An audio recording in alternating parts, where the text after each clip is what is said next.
ये बोले कि क्या पापा वो गुंडे अंकल हमारा मकान खाली करवा लेंगे। ये बोले कि क्या पापा वो गुंडे अंकल हमारा मकान खाली करवा लेंगे, ऐसे बोलते हैं। ये बोला उन्होंने, ऐसा डर बिठा रखा है उनके दिमाग पे, इसके दिमाग पे इतना डर बिठा रखा है कि रात को कभी भी आ जाएंगे। ये 7 बजे से हो जाते हैं, 8 बजे से हो जाते हैं। क्यों? कोई भी उनके गुंडे या वो आ जाते हैं। लगभग शाम 7 बजे की बात है और एक व्यक्ति घर के अंदर घुसता है और इस महिला के साथ जो है ना छेड़छाड़ करता है।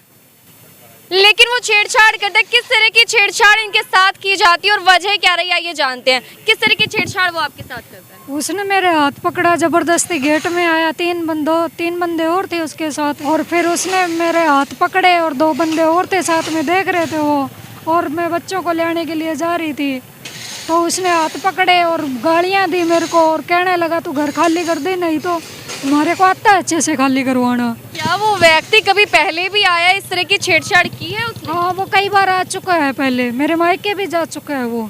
कहाँ का मामला है ये गंगुआ का मामला है। तो ये गंगवा गांव का एक मामला है।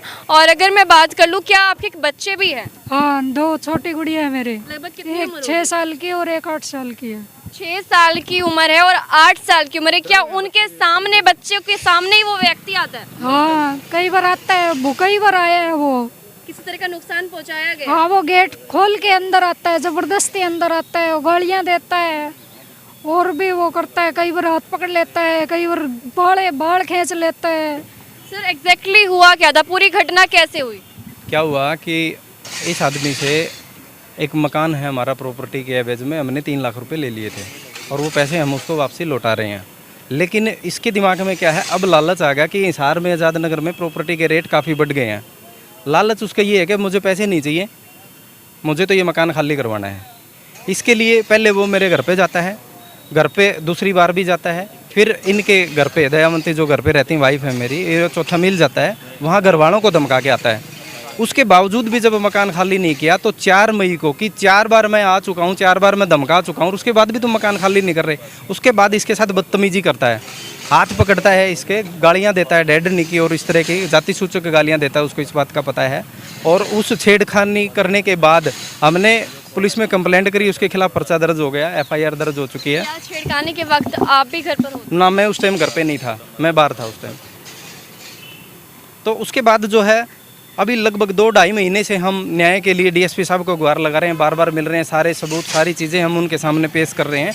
और उसके बाद अभी 30 तारीख को दोबारा 2 और बंदों को भेजता है, जो रात शाम को 7 बजे वो आते हैं, गेट के लात मारते हैं। जैसे ही ये बाहर निकलने की कोशिश करती है तो वो गालियाँ देते हैं कि ओम प्रकाश महाजन का मकान, इसको खाली कर दो, निशानों को जान से मार देंगे। उसके खिलाफ भी दोबारा 2 बार FIR दर्ज हो चुकी है। लेकिन पुलिस कार्रवाई करने की बजाय उसको इतना सपोर्ट कर रही है कि हमारे सामने उसको कह रहे हैं भाई साहब आप आके बैठो। DSP साहब बोल रहे हैं। क्या वजह हो सकती है कि पूरा सपोर्ट पुलिस प्रशासन का वहाँ पर है? साफ साफ दिखाई दे रहा है, ये तो पुलिस प्रशासन का पूरा सपोर्ट है। वजह क्या हो सकती है ये तो पुलिस प्रशासन जाने।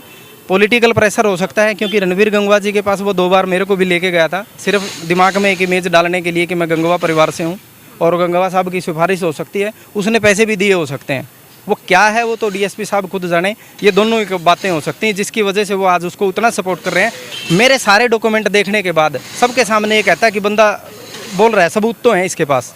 और सामने वाला क्या बोलता है, सामने वाला बोलता है कि मैं जिंदा मर जाऊंगा अगर मैं झूठा हूँ तो उसकी सपोर्ट करके बोल रहा है ये आदमी अगर इतनी बड़ी बात बोल रहा है तो ये वैसे ही बोल रहा है। अरे वो आदमी तो सिर्फ बात बोल रहा है, हमारे तो सबूत बोल रहे हैं, हमारे तो सबूत बोल रहे हैं सारे। सर ऐसे क्या नौबत आई थी कि आपको पैसे लेने की जरूरत तो पड़ी, उसने पैसे भी दे दिए, लेकिन अब घर आपने गिरवी रखा और वो उसको हथियाना चाहता है? हाँ मैडम, क्या होता है कि जब पैसे लेते हैं तो वो गारंटी मांगते हैं, गारंटी के बिना पैसे नहीं देते हैं। तो मेरे पास जो प्रॉपर्टी है, कार्ड ट्रांसफ़र हो जाते हैं, वहाँ 5 मिनट में ट्रांसफ़र हो जाते हैं, जिसका खर्चा भी मैंने दिया कार्ड ट्रांसफ़र का। तो वो कार्ड ट्रांसफ़र किया सिक्योरिटी के रूप में। अब मन में लालच आ गया उसके, क्योंकि कार्ड तो उसके नाम ट्रांसफ़र कर दिया हमने। अब लालच ये आ गया कि अब पैसे लूँगा तो कितना होगा, 1.5-2-3 लाख रुपए मैक्सिमम। अगर वो 5% 10% भी ब्याज बनाएगा तो इतना ही रुपया बनेगा ना। मकान 35-40 लाख रुपए का कम से कम मकान है। तो इस लालच में वो चाहता है कि ये गरीब आदमी है, तेरा क्या कर लेंगे, तो एक पॉलिटिकल अप्रोच है तेरी, बढ़िया फाइनेंसर है वो, तो इनको घर से बाहर निकाल दो। जब आपकी बात हुई थी तो कितने इंटरेस्ट पर देने की बात हुई?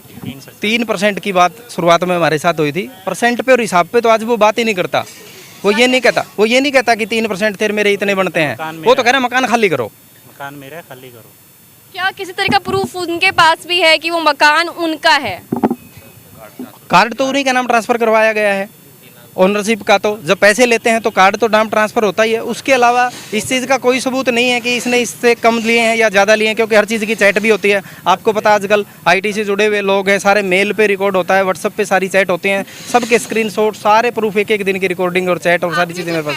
क्या उसके प्रूफ भी आपके उसके प्रूफ भी मेरे पास, उसके खाते में डाल लिए मैंने, डीएसपी साहब को दिखाया है मैंने, देखो उसकी चैट भी है एक्सेप्ट करने की, हाँ भाई साहब यस जमा आ गए, और उनको तो डिनाई भी नहीं कर सकता वो, जब उसके खाते में दे रखे हैं पैसे वापसी। डीएसपी साहब ने किस तरह का आश्वासन आपको दिया? आश्वासन नहीं, धमकी दी डीएसपी साहब ने, निकलो आप यहाँ से, ये मुकदमा मेरे को पता है कैसे है, आप निकलो यहाँ से, मैं अपने आप करूँगा, जो कर दिया। उसको बोला है बल्कि बिठा के कि भाई साहब आप बैठो।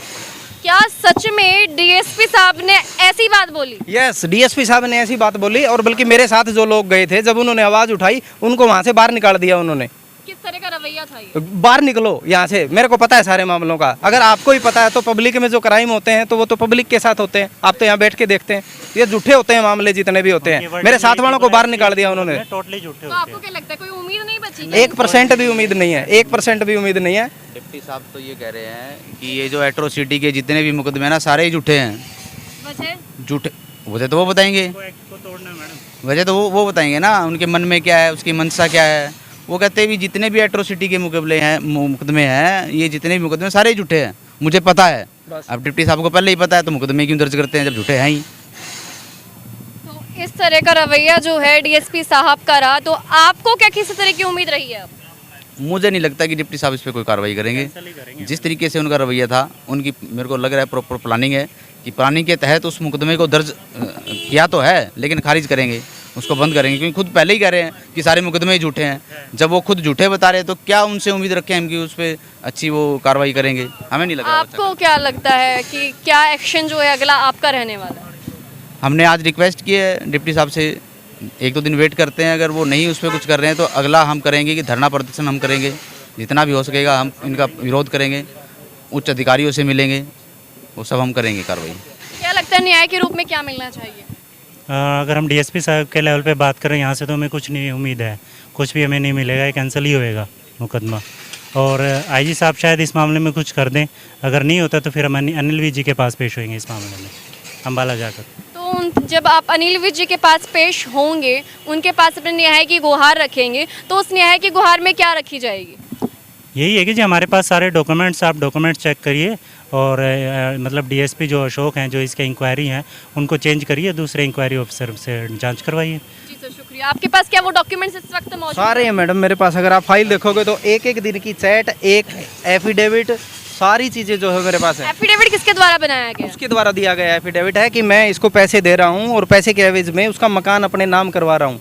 और एक लाइव तस्वीर दिखा दो, थोड़ा सा जूम करके एक एक शब्द दिखना चाहिए, क्या लिखा गया है? मैं ओम प्रकाश पुत्र लखपत राय, निवासी गंगवा हिसार का हूँ। अपने अल्प से बयान करता हूँ कि उपरोक्त पते का स्थायी निवासी हूँ ओम प्रकाश। मैंने अशोक कुमार निवासी मुजादपुर को पैसे दिए हैं, पत्नी दयावंती के खाते में डाल दिए हैं। यह है कि मैंने पैसे की एवज में अपने नाम अशोक कुमार का एक प्लाट नंबर 86B, मौका विराट नगर एक्सटेंशन गंगवा रोड अपने नाम करवा लिया है। और मैंने एक चेक नंबर, खाता नंबर इसका भी प्राप्त कर लिया है। यह है कि अशोक कुमार को हक होगा कि मेरे उपरोक्त पैसे जिस समय भी दे देगा, उसी समय मैं प्लाट वापस अशोक कुमार के नाम करवाने का पाबंद रहूँगा। नहीं, उस टाइम जब डीलिंग हुई थी तब सिर्फ ये कहा गया था कि जब आप पैसे दे देंगे तभी। 2 महीने लेट दे दोगे तो 2 महीने का ब्याज और देना है आपने, 2 साल लेट दे दोगे तो 2 साल का ब्याज देना आपने। आपने तो पैसे का ब्याज देना है। क्या अभी भी कुछ पैसे रहते हैं आपके? हाँ, लगभग 1-1.5 लाख रुपये पेंडिंग है उसका भी, और वो मैं देने को भी तैयार हूँ, लेकिन पैसे पे वो बात ही नहीं कर रहा, पैसा लेना ही नहीं चाहता। वो कह रहा है खाली करो इसको, पैसे पे बात नहीं कर रहा। जितना पैसा है मैं कह रहा हूँ 5 आदमी बिठाइए, वो उनको सारी चीज़ें बताइए, अगर कहीं भी मेरा 1 रुपया भी निकलता तो मैं देने को तैयार हूँ। चलिए, माना कि घर से रिलेटेड ये दिक्कत हुई है, आपने पैसे लिए और ये पैसे कहीं ना कहीं अभी 1-1.5 लाख रुपए रहते भी है देने, वो सब एक अलग बात है, लेकिन महिला को छेड़ना, घर में घुसना, इस तरह से दरवाजे को धक्का देकर, ये कितने हद तक सही लगता है आपको? देखिए, आप एक बात बताइए कि कानून को हाथ में लेने का अधिकार किसी के पास नहीं है, चाहे कोई पॉलिटिकल अप्रोच का बंदा हो, चाहे कोई बहुत बड़ा फाइनेंसर हो। उसके बाद भी बच्चों को डराता है। एक हर आदमी का एक उसका राइट है फंडामेंटल राइट है उसका। ये बच्चे, वाइफ, ये सारे घर से बाहर नहीं निकलते उसके डर से। उसके साथ जाके बदतमीजी करता है, उसके हाथ पकड़ता है, बाल पकड़ता है, खुद घर गेट खोलता है। औरत घर में अकेली है, उसको पता है, उसके साथ जाके बदतमीजी करता है, बदसलूकी करता है। तो वो सरासर कानून का तो कोई डर है ही नहीं उसके दिमाग पे, क्योंकि उसको पता है। बच्चे इन सब चीज़ों को देखते हैं तो एक कहीं ना कहीं मेंटली डिस्टर्ब्ड भी रहते होंगे कि आखिरकार मेरे साथ या हमारे घर वालों के साथ हो क्या रहा है। तो किस तरह के शब्द बच्चों के रहते हैं? बच्चे, मैडम, एक ये बोले कि क्या पापा वो गुंडे अंकल हमारा मकान खाली करवा लेंगे, ऐसे बोलते हैं।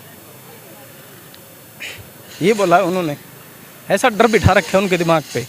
इसके दिमाग पे इतना डर बिठा रखा है कि रात को कभी भी आ जाएंगे। ये 7 बजे से हो जाते हैं, 8 बजे से हो जाते हैं। क्यों? कोई भी उनके गुंडे या वो आ जाते हैं। इस तरीके का दबाव बना रखा है।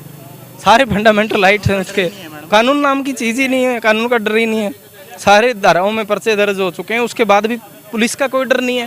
कितने गज में घर बना हुआ है? लगभग 75 गज के आसपास में बना हुआ है।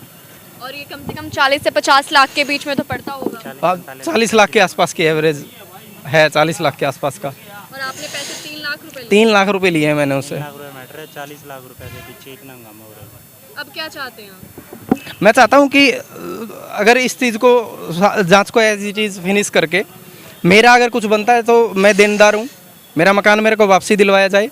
और जो महिला के साथ और बच्चों के साथ जो खिलवाड़ किया है उन्होंने, उसके खिलाफ सख्त से सख्त कानूनी कार्रवाई हो। यहाँ होती है, ठीक है, उच्च अधिकारियों से हम मिलेंगे और प्रशासनिक जितने भी लोग हैं, पॉलिटिकल जितने भी लोग हैं, चाहे वह अनिल विज जी के पास जाना पड़े, डीजीपी साहब के पास, आईजी साहब के पास, या रोड पे आना पड़े। हमारी घर अगर हमारा खाली करवा लेंगे, हमारे को बेघर वहाँ से कर देंगे, तो हमारा तो मरना वैसे ही है। और हम उसके लिए फिर जो भी होगा हम तैयार हैं उसके लिए। छेड़छाड़ के मामले में जो आपने एफआईआर दर्ज करवाई, उसमें किस तरह की धाराओं का प्रयोग किया गया है? छेड़छाड़ के मामले में 356 धारा लगाई गई है, 506 लगाई गई है जब उसने धमकी दी है, और 34 की भी धारा लगी हुई है। सारी धारा 323 भी लगी हुई है, उसमें मारपीट जो की गई है। SC/ST एक्ट के भी प्रोविजन उसमें सारे जोड़े गए हैं। क्या ये एफआईआर भी आपने डीएसपी साहब को दिखाई थी, उसके बाद भी उनका ये रवैया रहा? बिल्कुल, उनके पास FIR है ऑलरेडी। जब तफ्तीश वो कर रहे हैं, IO वो हैं, तो उन्हीं के पास है सारा रिकॉर्ड। हमने तो वहाँ से ही रिकॉर्ड निकलवाया है हमने तो। 2 FIR दर्ज हैं उसके। किसी तरह की कोई संदेश या चेतावनी देना चाहेंगे आप? अगर ओम प्रकाश महाजन इतना ही सच्चा है, अगर उसका वो कहता है कि ये मकान मेरा है, तो कानून और कोर्ट किस लिए हैं? कोर्ट के थ्रू लिए। ये कौन सा तरीका है कि आप घर जाके किसी भी लेडीज़ के साथ छेड़छाड़ करेंगे, उनके बच्चों को डराएंगे? कानून हाथ में लेने के पास किसी के भी पास राइट नहीं है। आप कोर्ट में जाइए, आपके पास कानून है, उसका सहारा लीजिए। अगर आपका मकान है तो आपको कोर्ट आपको विषय दिलाएगी। फिलहाल हमारे साथ कुछ लोग थे और गंगवा गांव के बताए जा रहे हैं, और आप देख सकते हैं किस तरह से आंखों में नमी आ गई थी। आंसू जो होते हैं वो भी शायद निकलने वाला था। व्यक्ति लास्ट में हारकर जब बच्चों पर, परिवार पर बात आती है तो वो यहाँ तक पहुँच जाता है। ये प्रॉपर्टी का विवाद है। ये कुछ पैसे जो है लोन पे, इंटरेस्ट पे लिए गए थे, लेकिन परिवार के साथ ये जो खिलवाड़ किया जा रहा है वो शायद कहीं ना कहीं बहुत गलत है। फिलहाल ये जो है एक पक्ष हमारे पास है, दूसरा पक्ष अभी हमारे पास नहीं है, लेकिन आरोप सीधा सीधा ये लगाए जा रहे हैं जो इस वक्त डॉक्यूमेंट्स हैं। और जो आज DSP का रवैया रहा, DSP साहब का बताया जा रहा है कि काफ़ी रवैया जो है थोड़ा ख़राब सा रहा, लेकिन आखिरकार अंदर हुआ क्या था वो तो हमें भी नहीं पता। लेकिन हमारे साथ बने रहिए, 7 न्यूज़ लाइव तस्वीरें मैं आपको लगातार देती रहूँगी।